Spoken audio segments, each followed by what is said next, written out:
Welcome to the Market Like a Coach podcast. I'm Angela Nauman, a master writing teacher and marketing coach. Here we dive into stories and strategies to refine your messaging, make your program shine, and turn your audience into raving fans. Ready to elevate your coaching game and build a thriving business with heart? Let's get started, my friend. It's time to market like a coach. Hey, my friends. Welcome back to the Market Like a Coach podcast. Now, I have to be honest. Today, I had a whole plan. But as I was sipping my coffee this morning at 5 a.m, I was like, no, I really want to talk about this today. So we're going to take a different direction than what I had initially planned. So it may be a little rough around the edges, but I think it'd feel like you and I are talking. And I want to share with you something that happened this week inside my Inner Circle. So Inner Circle is my group coaching program. And these are women that have come in and they are working on their content marketing around using storytelling to bring and other types of content to guide people through the client journey between launches. So like if you just have a month or two where you're not launching, you're not doing anything, what do you post? How do you get your content working? And then it's also during launches, your pre, mid, and post launch, what that content looks like, how you're using it to bring in and nurture that audience so that people are primed to buy at your events. And then of course, we even go into what type of content and stories we use in the events to actually open and bridge the gaps to sell, right? So anyway, that's a little bit about the program. I just want to give you an idea of who I'm talking to when I tell you what happened. So in the Inner Circle this week, our lesson was on something very simple. And it was one of those weeks, often we're doing marketing things. We're doing mindset around marketing. We're doing different types of stories. We do writing workshops for our content, all this kind of stuff inside the program. But this week, I really felt, because of different questions clients had asked me, that it was time to just kind of go backwards and talk about, hey, how do you get leads? And we actually put together and decided to do a September leads challenge. And so I'm going to just tell you a little bit about that because I want you to know what's going on, right? Like, because we all need this. And here's the big lesson that came with this. This was not new info for anybody in the room. Nobody. Everybody knows you should be sending friend requests. Everybody knows you have to be building your audience. This is not new. You can Google it and go to Pinterest, ChatGPT, and find 1,000 ways to grow your audience. We have to constantly be growing, but not just with that. We have to be actually opening that relationship with the people that we grow with, right? So we're talking about this during that call, and what hit me was none of it's new. But what is important, because I've always been one of those people who, when people go, oh, when you come into the group, you get accountability. And I'm like, yeah, okay. My brain doesn't think that, like, that's not a selling point in my mind, right? Because my brain is like, well, I'm going to work anyway. I had a coach one time tell me, oh my gosh, it was so condescending. She told me, she's like, well, if you don't re-sign with my program, how are you going to hit your goals? You're not going to have the accountability. And I remember just looking at her and going, nobody has to tell me to work. I do my job every day. I get up every day and work, right? And that was just this weird thing to me. So accountabilities in my brain it was different. And what I realized now, I can look back and go, I have accountability. I have Mindy, my business bestie, I meet with weekly, and I have people in my life that I have that accountability with. So I think that is what that need was already being filled.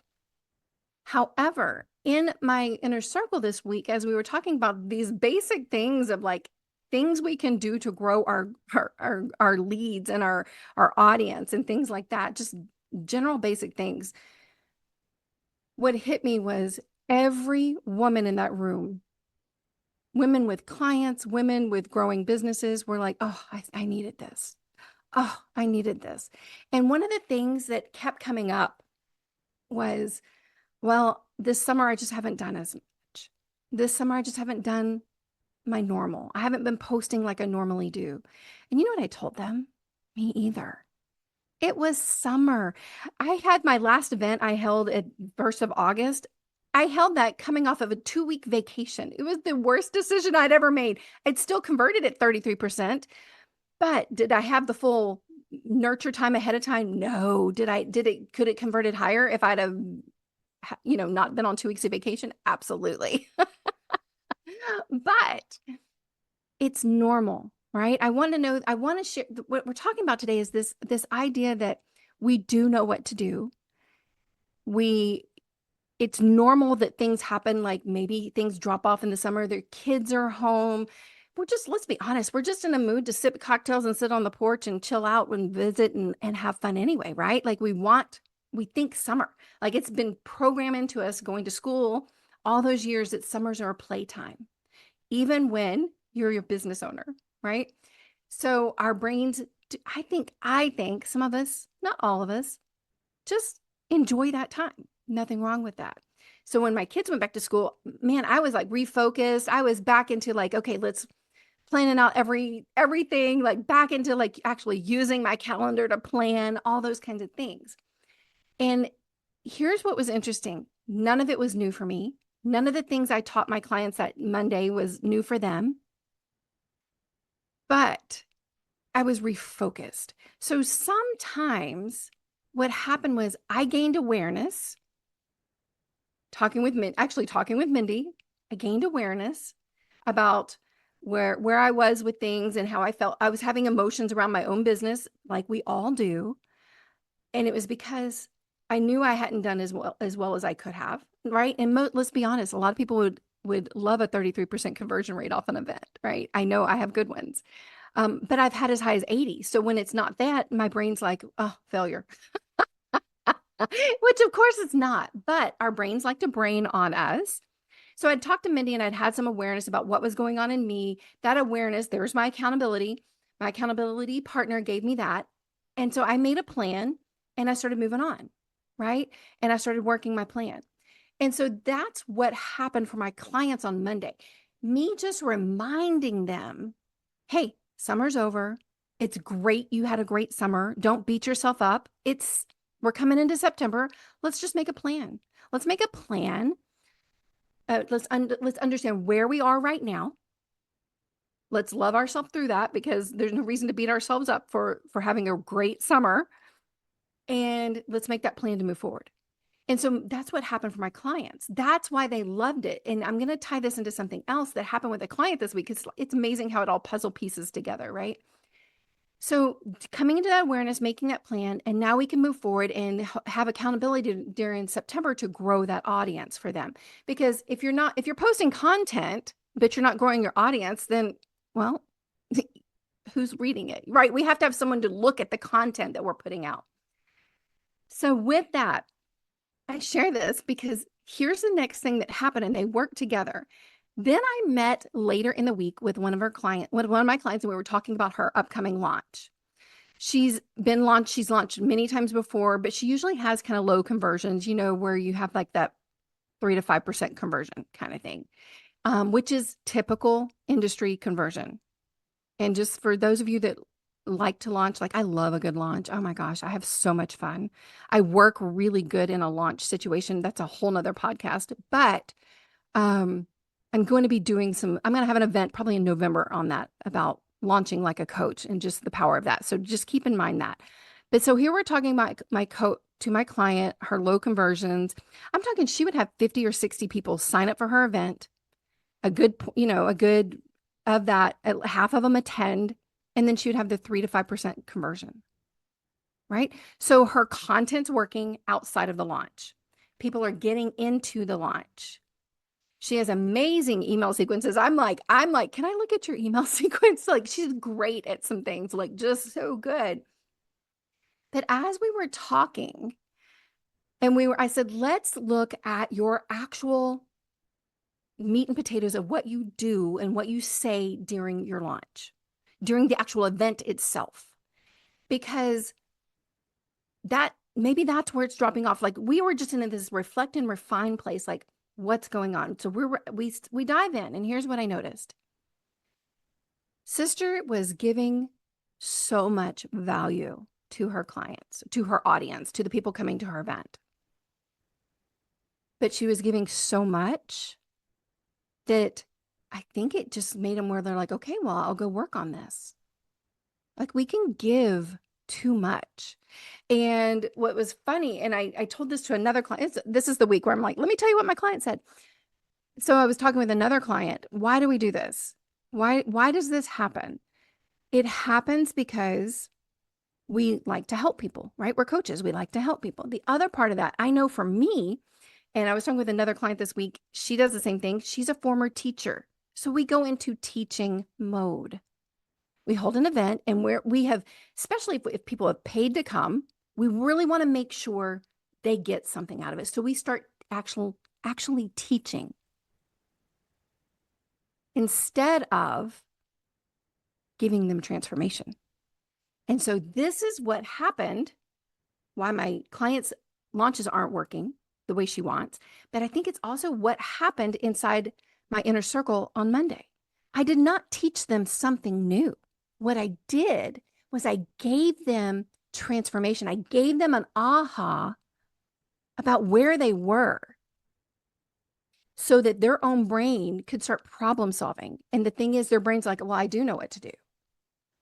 So I was able to bring them into helping them see themselves. This comes back into coaching. This is where we market like a coach. I'm not marketing to sell. I'm marketing for, like, inside the event, inside my group coaching, even that day, I was not there to convince people to do these 5 activities or whatever to build leads. What I was there to do is help them see themselves, help my clients see their own brain. And so my client said to me, she's like, yeah, but if I do that, if I help them see their own brain, I help them get an aha moment. And that can be done as simply as like, hey, on a scale of 1 to 10, where do you fall in this? Right? Think about it. Like, ask yourself right now, on a scale of 1 to 10, when you host an event or a live video, are you teaching? That'd be like a 1. Or are you helping them see their own mind? That's the 10. That's marketing like a coach. So when we're in that moment, that's what my client's not doing. And that's what I do a lot of in my things. And that's why I get 30, 80% conversions. So what we have to do is, just like we do our clients on those one-on-one calls and in that group coaching, when we market, our goal is not just to sell. Our goal is to help our audience see their own mind. And here's why this is so powerful. When they see their own mind, that's when they feel like we see, hear, and understand them better than anybody else in the whole world. Because it's not really us that that feel seen and heard. They're under their own brains, they're understanding their own mind in a way. Does that make sense? We've all heard when a prospective client feels seen, heard, and understood, that's when they buy. And what I'm saying is, as a coach, the best way we can help our clients feel seen, heard, and understood is by helping them see their own mind, right? In a way, we're stepping into that role of coach before we're even coach. We're not giving out the strategy. We're not giving out the how to do things. We're helping them in their own head going and having an aha moment. And yes, I have paid tens of thousands of dollars to be in a coaching program where I swear every week it was like, on a scale of 1 to 10, where are you? And I would have the biggest aha moments and walk away. I even went to one of the things I've been working on this last year is I've been working to double my own business. But my brain, because I'm human, my brain goes, oh, if I double my business, that means I have to double how much time I work. And so that was like my struggle with my self-sabotaging is I didn't want to work more, right? I like my life. It's kind of fun. So I want time to read. I want time to have my daily prayer time and rosary time. I want time to go have lunch with my friend Susie and hang out or whatever I'm doing. Like, I want other things besides sitting at my laptop. So my brain was like, I don't want to sacrifice all these other things. I'm the band booster mom, right? Like I'm going to be in the concession stand tonight. All those kinds of things. I want time for those things. And so my brain was like, how do we do this? Well, a friend of mine, Mindy, you got to find you a good business bestie friends. You really do. You really do, because mine is gold. I'm going to have her on the podcast she will be the first guest we have, because she's gold. She's gold. Mindy shared with me, another friend of ours was doing that. I hadn't actually talked to her, looked at her stuff in years, was doing she's a time management coach kind of thing. And she was doing a thing. So I went to her, I don't know, I paid however much and went to her 5-day thing, her 5-day event. And let me tell you what, my brain is like, I don't have time for 5 days of stuff. And after day one, I rearranged the rest of my schedule. Did she teach me how to manage my schedule that week? Not at all. Not one time. But what she did do was gave me some amazing aha moments about how I'm treating my time, how I'm looking at my calendar, where I knew without a shadow of a doubt, I had a gap. I had a problem. And my brain was turning, I was in my journal trying to work it out. And when she opened her cart, I bought right then, paid in full, right then, done. Done. While she's still talking, I clicked the link. Why? Not because she had showed me the strategies during her stuff, right? Not because of that, but because she had opened a gap and I'd seen where I was having this gap, and my brain had the aha moment. She coached me with questions, right? That's how we create these things. So that is what I want to tell you today. Like, that's the aha moment my clients had on Monday. That's what's going to impact their September and then their October and November, because they're going to spend time doing things they already knew they needed it, but their brain was stuck. So I asked the questions, we coached around it, but because this is a paid thing, we then went into strategy, and they were all like, oh yeah, I already know this. They knew the things, nothing was brand new, but it was what they needed. And that's what we have to figure out, what our audience actually needs. And we have to ask the questions around it. We have to tell the story that's not just showing, hey, look at me, look at how I'm going to help you get results. But it's telling the story so that, ooh, this is it, so that your audience member has a transformation in their mind. It's not showing them, hey, if you join my program, you can have this too. I mean, of course, there's a little bit of that, right? It's called marketing and sales, but it's truly about when you write that transformational story, when you share your founder story, when you go into, busting up myths in your industry or whatever it is you're doing, answering objections, whatever. It's about them having a moment in their own brain, busting beliefs in their mind, shifting and transformations inside their head. A simple way to say it, they need to have an aha moment from your content. And that's content in a launch, before your launch, during the launch, what you actually say during the actual event, the content after the event, and on the months you're not doing events and launching, and you're not in that whole sequence of times, then content that's creating those aha moments there. That's when they buy. That's how they're warmed up.